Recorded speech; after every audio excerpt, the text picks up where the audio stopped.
As Escrituras nos revelam que somos salvos pela graça. Entretanto, muitos acreditam que há uma certa diferença em entender porque somos salvos pela graça, mas temos que cumprir regras, porque temos que ter uma conduta cheia de limites e cheia de prerrogativas que estão nas Escrituras. E eu creio que talvez seja a dúvida de alguns. E no vídeo de hoje, nós gostaríamos de solucionar isso, mostrando que a graça, ela nos salva, porém a salvação não é de graça.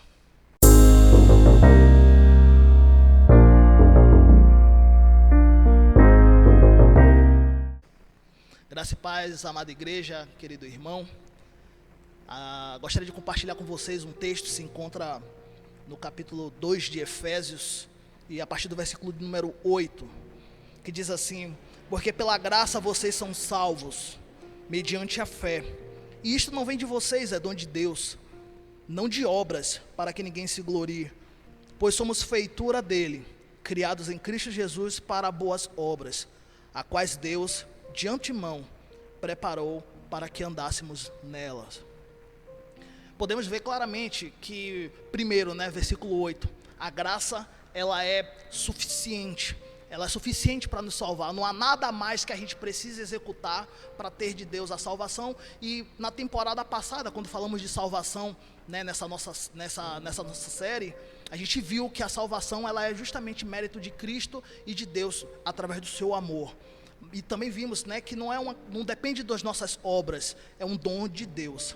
Mas muitos se perguntam assim: beleza, eu não tenho mérito na salvação, Deus me salvou sem que eu precisasse fazer nada, mas eu percebo que ao entrar na igreja, ao professar a fé, eu preciso executar alguns comportamentos, eu preciso viver de uma determinada maneira, eu não posso fazer as coisas que eu, entre aspas, gosto de fazer, porque tudo é pecado. Então, onde é que está essa questão de eu merecer ou não merecer? Porque se eu não fizer, se eu pecar, se eu fizer as coisas que eu gosto, eu vou para o inferno. Então, para mim é confuso, muitas pessoas entendem, porque para elas é confuso entender a salvação pela graça sem a nossa obra, visto que muitas vezes nós somos cobrados pela obra. E a resposta para isso está justamente no próprio texto, quando a gente vê lá no versículo 8, que nós somos salvos pela graça mediante a fé. A fé, ela é o grande componente que vai fazer com que a gente entenda aonde está essa graça. E aí, se vocês me permitem, eu gostaria de fazer uma analogia com vocês. Imagine uma porta, onde de um lado da porta estamos nós, na nossa vida comum, sem esperança, sem perspectiva, e do outro lado da porta está o paraíso, está o céu, está o reino de Deus, com todas as suas bênçãos, com todas as suas maravilhas. Mas essa porta encontrava-se trancada, nenhum homem tinha como arrombar essa porta, ou pelos seus próprios méritos conseguir abrir. Mas justamente Cristo, pelo seu sacrifício e pela graça de Deus, vai lá e destranca a porta. Ele pode até deixá-la já semi-aberta, mas tem um porém: nós estamos longe da porta, nós conseguimos até ver a porta, mas precisamos nos levantar, sair de onde estamos, ir em direção à porta, passar por ela, e aí sim ter acesso a esse paraíso, ter acesso a esse lugar maravilhoso. E é justamente esse ato de se levantar e ir em direção à porta que é a nossa fé. Porque a gente tem que abrir mão de tudo que está ao nosso redor para dizer: não, vale a pena entrar pelaquela porta e esquecer tudo que está aqui do lado de fora. E é nesse momento que a gente entende então a importância da fé. Mas você vai dizer assim: Carlos, fé é crer. Então eu creio em Deus, mas gosto de fazer algumas coisas que a igreja diz que é pecado. E continuamos no dilema. Eu não vou ler aqui para o texto não ficar grande, mas eu gostaria de que você pausasse esse vídeo agora e lesse Tiago, do capítulo número 2, a partir do versículo 14 ao 26. E Tiago vai dar uma explicação maravilhosa sobre a fé e as obras. E ele vai arrematar o texto dizendo que a fé sem obras, ela é morta. Ora, eu preciso de fé para poder crer e tomar a decisão de passar pela porta da salvação, mas eu preciso de obras, mostrando justamente me levantar. A obra está em me levantar, em direção a isso. Mas essas obras não me justificam, essas obras não me salvam. Elas simplesmente servem para demonstrar o teor e a qualidade da minha fé. Gostaria de oferecer a você uma outra parábola, muito interessante. Imagine um equilibrista muito famoso.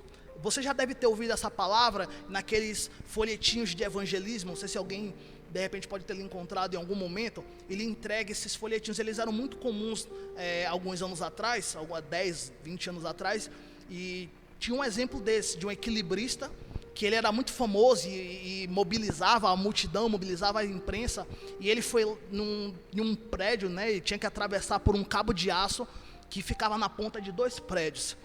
E ele perguntava para as pessoas: vocês acreditam que eu consigo passar aqui sem o meu bastão de equilíbrio, né? Porque todo equilibrista ele segura um bastão. E a população, a galera dizia o seguinte: eu creio, eu acredito. E ele ia lá e conseguiu atravessar, e a galera foi em êxtase. E ele diz: agora vocês acreditam que eu consigo passar segurando um carrinho de mão? Ele foi, pegou um carrinho de mão e passou pelo outro lado, retornando para onde ele estava. E a galera foi em êxtase, porque o equilibrista ele era muito maravilhoso, ele não tinha medo, porque era um lugar muito alto.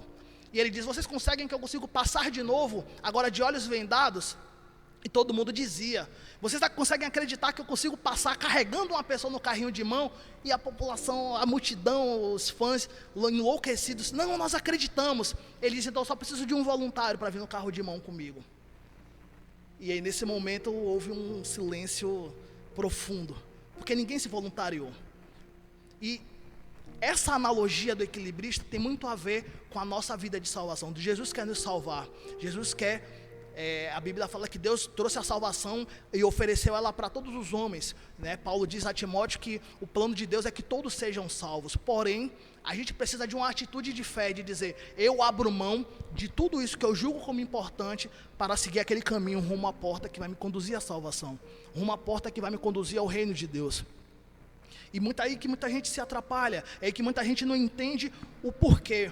Mas o texto ainda continua, que a gente leu Efésios 2:8, no versículo 10 ele diz: pois somos feitura dele, criados em Cristo Jesus para as boas obras. E é aqui então que mais uma vez a gente entende uma outra questão, que além da fé, as obras, elas não são aquilo que nos justifica diante de Deus, mas elas são a finalidade.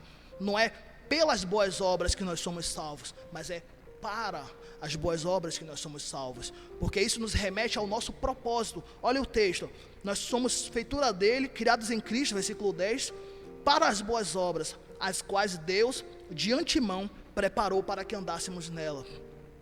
Então fica evidente que nós temos um propósito. Tudo que é criado por um propósito. Se você hoje criasse uma cadeira, uma mesa, um armário, aquilo teria um propósito. E nós, como criação perfeita de Deus, nós temos um propósito. Ele nos criou para que nós manifestemos as obras dele, para que nós glorifiquemos ele com as nossas vidas.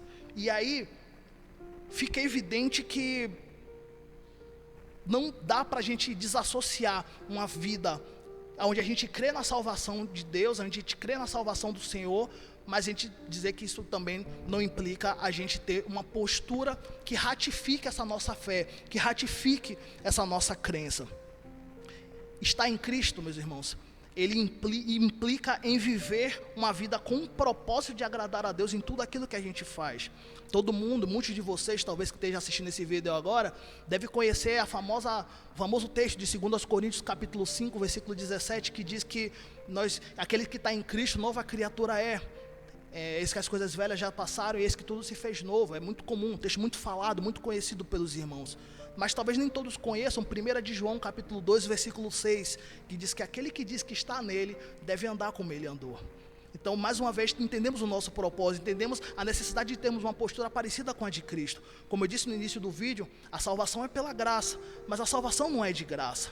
O reino de Deus, por exemplo, você acessa o reino de Deus por uma porta, como eu fiz uma parábola, mas é uma porta estreita. Mateus capítulo 7, versículos 13 e 14, que diz que a porta, ela é estreita, a porta que conduz para a salvação é uma porta estreita, e precisamos pagar o preço de passar por uma porta estreita para acessar. A salvação não é de graça, a salvação requer esforço de nós. Seguir a Jesus é abrir mão dos nossos próprios interesses, para que os interesses de Deus sejam maiores em nossa vida. Jesus deixa isso muito claro em Mateus 16 e 24, quando ele fala que aquele que quer seguir ele, deve negar a si mesmo, tomar a sua cruz e segui-lo dia após dia. Fica muito claro, através desses 2 textos apenas que eu citei, que não dá para a gente desassociar a fé cristã de uma atitude nossa que nos traga a responsabilidade, que nos traga a necessidade de entendermos o quanto nós precisamos cumprir o plano de Deus, cumprir o propósito pelo qual nós fomos criados, né? 1 de João capítulo 3, versículo 6, diz que nós fomos criados por Deus, e aqueles que nascem de Cristo, eles podem até pecar, mas eles não vivem no pecado. Então repare que sempre são caminhos desconfortáveis, vão ser sempre caminhos que vão trazer de nós algum esforço, mas esse esforço não é o esforço de destrancar a porta, porque quem destrancou a porta foi Cristo. Esse esforço é de nós sairmos da nossa zona de conforto, nos levantarmos e irmos em direção a essa porta, que irá nos levar ao reino de Deus.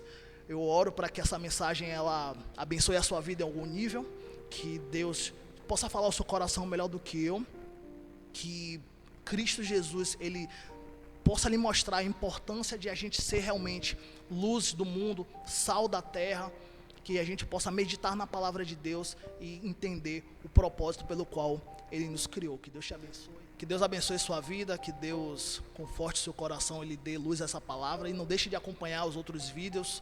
Essa série é uma série muito abençoadora, e que ela possa falar em seu coração e te trazer cada vez mais frutos do Espírito, em nome de Jesus.